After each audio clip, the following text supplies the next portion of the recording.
AI와 우리 일자리의 미래? 오늘은 이야기를 좀 해볼까 합니다. 근데요, 미래를 보려면 먼저 과거를 돌아봐야 한다는 말이 있잖아요? 오늘 바로 그런 흥미로운 시간 여행을 한번 떠나보려고 합니다. 아마 요즘 가장 큰 걱정거리 아닐까 싶어요. AI가 내 일자리를 뺏는 거 아니야? 이 질문 정말 우리 모두의 마음속에 있는 것 같아요. 그래서 이 거대한 질문에 대한 답을 찾기 위해서 우리는 시간을 한번 거슬러 올라가 보려고 해요. 가장 최근에 우리 삶을 통째로 바꿨던 기술혁명이 있었죠? 네, 바로 인터넷입니다. 그 시대의 경험 속에 어쩌면 힌트가 있을지도 모릅니다. 자, 그럼 먼저 현재 상황부터 한번 짚어볼까요?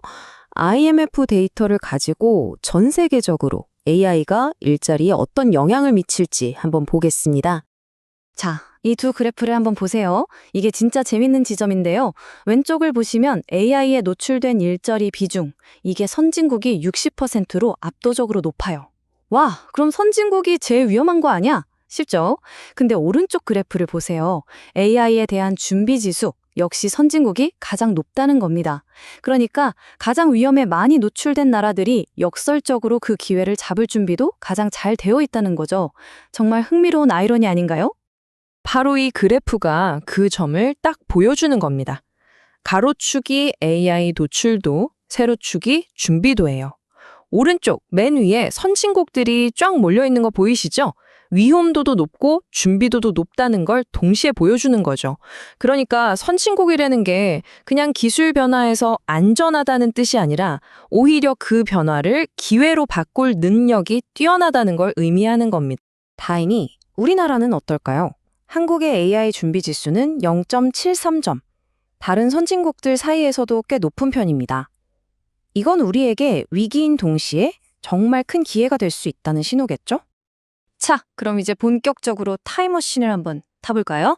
AI만큼이나 거대한 충격을 줬던 기술, 바로 인터넷이 세상을 휩쓸던 1990년대 말로 돌아가 보겠습니다.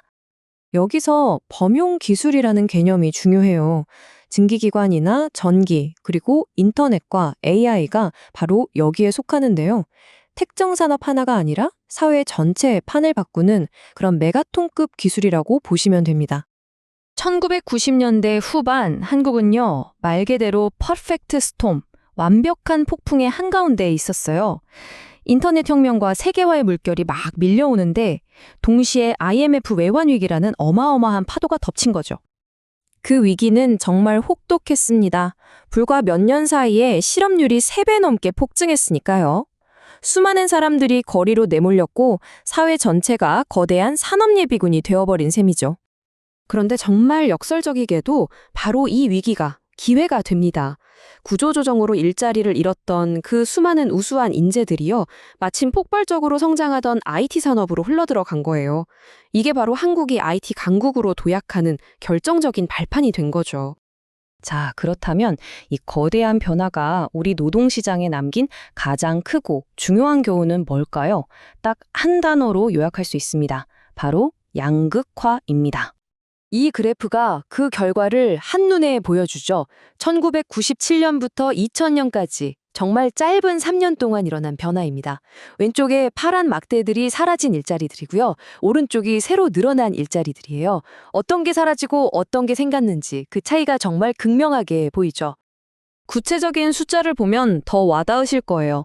사라진 일자리들을 보세요. 관리직, 사무직, 숙련 기능직. 그러니까 과거 우리 경제의 허리를 담당하던 중간 일자리들이 그냥 대규모로 증발해버린 겁니다. 반면에 늘어난 일자리는 양쪽 끝에 몰려있죠.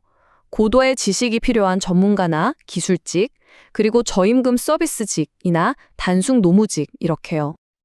그리고 이 그래프가 바로 그 양극화를 숫자로 보여주는 결정적인 증거입니다. 이게 정말 핵심이에요. 가로축이 소득 수준인데요. 정가운데, 그러니까 중간 소득 일자리는 오히려 줄어든 게 보이시죠? 대신에 그래프의 양쪽 끝, 즉 가장 소득이 높은 최상위 일자리와 가장 소득이 낮은 최하위 일자리만 크게 늘어났습니다. 말 그대로 허리가 잘록해진 U자형 커브가 만들어진 거죠. 그러니까 핵심은 이겁니다. 인터넷이라는 이 범용 기술이 일자리의 전체 숫자를 줄인 게 아니라는 거예요. 대신에 일자리의 구조를 완전히 뒤바꿔서 양극화시켰다는 거죠. 이게 바로 우리가 AI 시대를 앞두고 절대로 잊어서는 안 될 과거의 교훈입니다. 그렇다면 이 교훈을 가지고 우리는 AI 시대를 어떻게 준비해야 할까요? 과거의 실수를 반복하지 않고 더 나은 미래를 만들려면 말이죠. 보고서는 크게 세 가지 방향을 이야기합니다. 첫째, AI가 대체할 수 없는 인간 고유의 역량을 키워야 한다는 겁니다.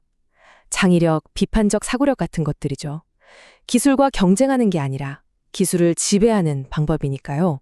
둘째, 사회 안전망을 훨씬 더 튼튼하게 만들어야 합니다.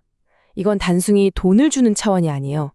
일자리를 잃은 사람들이 실패를 두려워하지 않고 새로운 기술을 배워서 다시 일어설 수 있도록 든든한 발판을 만들어주는 거죠. 마지막으로 교육 시스템을 근본적으로 뜯어 고쳐야 합니다. 정해진 답을 외우는 교육이 아니라 끊임없이 변하는 세상에 적응하고 평생 배우는 능력을 키워주는 방향으로요. 특히 이 필요한 역량의 변화는 정말 눈여겨봐야 합니다. 세계경제포럼 자료인데요. 예전에는 복잡한 문제 해결이나 협업 능력이 중요했다면 미래에는 창의적 사고, 분석적 사고, 그리고 AI나 빅데이터 같은 기술을 이해하고 활용하는 능력이 핵심이 될 거라는 예측입니다.